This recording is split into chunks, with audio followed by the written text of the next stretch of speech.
is calling on the USDA to do a better job handling the bird flu. The group Animal Wellness Action says the USDA needs to be more transparent when it comes to labeling backyard flocks. While they say migration is largely how the bird flu is spread, they say illegal cockfighting in rural areas is also playing a factor. The group also believes the ways of stopping the spread, which is killing the flock of infected birds, is inhumane, costs too much, and doesn't work.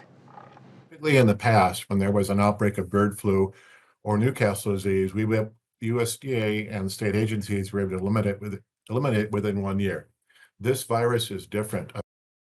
According to the Iowa Department of Agriculture, almost all cases of bird flu in backyard chickens is because of wild and migratory birds. Now, last year there was one suspected case of cockfighting in southern Iowa. 40 birds were rescued. And 2 new cases of bird flu were detected in Sioux County dairy herds yesterday, bringing the total in Iowa to 13. Now, the state of Iowa is taking new steps to contain the virus at county and state fairs. Maddie Franz shows us how one dairy farmer says those events will be affected. We've known it as bird flu. The Iowa Department of Agriculture is working to prevent the spread of bird flu in lactating dairy cows. The latest measure, new testing requirements. All animals that are lactating will have to be tested for any kind of sale or things like that. As the owner of Cinnamon Ridge Farms, John Maxwell keeps a close eye on the virus. The cows in all cases have gotten sick. They don't feel so well, they don't milk so well, but in a few days they get better and they're all back to where they were. But his biggest concern, the time between testing. The animal is tested, let's say on a Monday, you get the test results on a Wednesday, and Thursday she's not feeling so well. John says exhibitioners should watch the animals they show for any signs of illness. But more importantly, he says people who drink milk from the grocery store are safe from the virus. If it would get in the system, once it's pasteurized, it's not harmful to human consumption. With the new testing requirements, show cows will stay just a bit safer. All will work out, I think, in the end. In Donahue, Maddie Franz, WQAD News 8. And starting Monday, the U.S. Department of Agriculture will accept applications for financial assistance to farmers affected by bird flu. Egg prices are continuing to rise as the bird flu rages through commercial flocks. The average cost of eggs went over $4 in December, and the U.S. Department of Agriculture expects prices to increase by another 20% this year. With the rise in cost, some people are turning to raising their own chickens. Jennifer Lembark actually started raising chickens 6 years ago, and while she says there are many benefits, it also comes with a lot of responsibility. While the eggs are free, feed and warming supplies are not.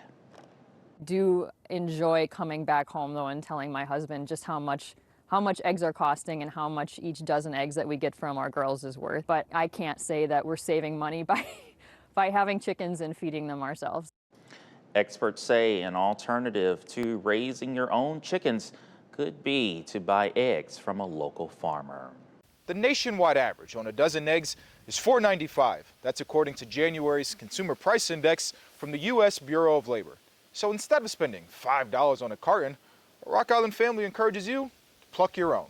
If this were a school day, Vivian would already be in class at Edison Junior High. But since it's the weekend, she gets to focus on her chicks. It's actually not that bad. Vivian's in charge of taking care of her family's pets with benefits. She makes sure the hens have food, fresh water, and shelter, and they get breakfast in return. The Wrights have been unfazed by egg shortages across the U.S., going straight to the source for nearly 15 years. We always have plenty of eggs. We're an egg-eating family. Let's say you're baking a cake and you don't have enough eggs. You just go out to the chicken coop and grab one. Just be like, okay, yeah, that's cool. With the rise in bird flu, families are reconsidering their options. Rent the chicken has been a popular idea in recent months. Their local food source of eggs right in their backyard. Jen Tompkins is the co-founder of the chicken rental service and says the community's interest is higher than ever. A lot of people are interested in starting with backyard hens, and they just don't know where to start. So we provide an education, we provide a portable chicken coop with the feed, we deliver, pick up, and if it's not a good fit, they can chicken out. You won't just save a few dollars at the market, but you'll also eat cleaner. By raising chickens and giving them space to roam around, they'll eat natural and more wholesome foods, producing eggs with less chemicals. It eats like healthy, good stuff that goes to you. In Rock Island, Joe Habersham, WQAD News 8. Rent the Chicken offers an out-of-the-area package to residents in the Quad City area, but the company is hoping to expand into the market, and farmers willing to join the company can visit our website at WQAD.com. And that's not the only way to think outside the carton and avoid getting priced out of eggs. The chef and TikTok influencer Mr. Foodtastic is sharing tips to help you work around the shortage by dropping the eggs altogether. But it's important to make sure you choose the right substitute for the recipe that you want. The biggest question you have to ask yourself is, what purpose does the egg serve in the recipe? Eggs contribute moisture, texture, and it's a leveling agent in most recipes. Mr. Foodtastic says 1 medium ripe mashed banana is equivalent to 1 egg. 3 tablespoons of aquafaba, the liquid from chickpeas, is a great substitute for egg whites. And if you're aiming for egg-free muffins, applesauce will do the trick. 1/4 cup of it for each egg. He also says tofu is great for making mayonnaise, and you can use sour cream for most desserts. For fluffy foods like pancakes, he recommends vinegar and baking soda, but not for recipes calling for more than 2 eggs.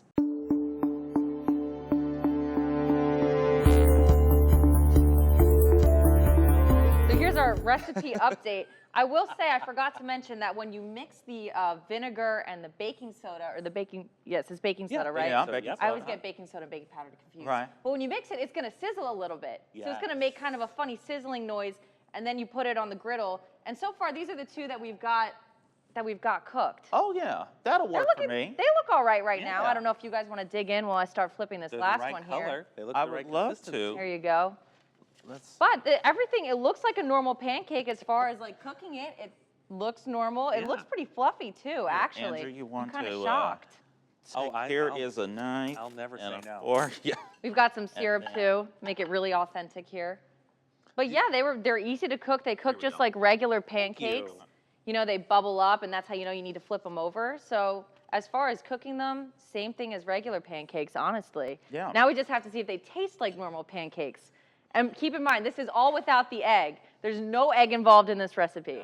None. And that's what makes me nervous, is because you got vinegar in here. Right. Yeah, Like, I know. It's a little bit What do strange. you think? You're saying. I don't know. Yeah. All right, Andrew's going to be our taste test guy. Test taste. Okay. Ooh, that's syrup. Yeah, they look like pancakes. All right, there it is. I don't taste any vinegar. Really? No. Oh, that's wonderful. That's It tastes just fantastic. like a pancake. No way.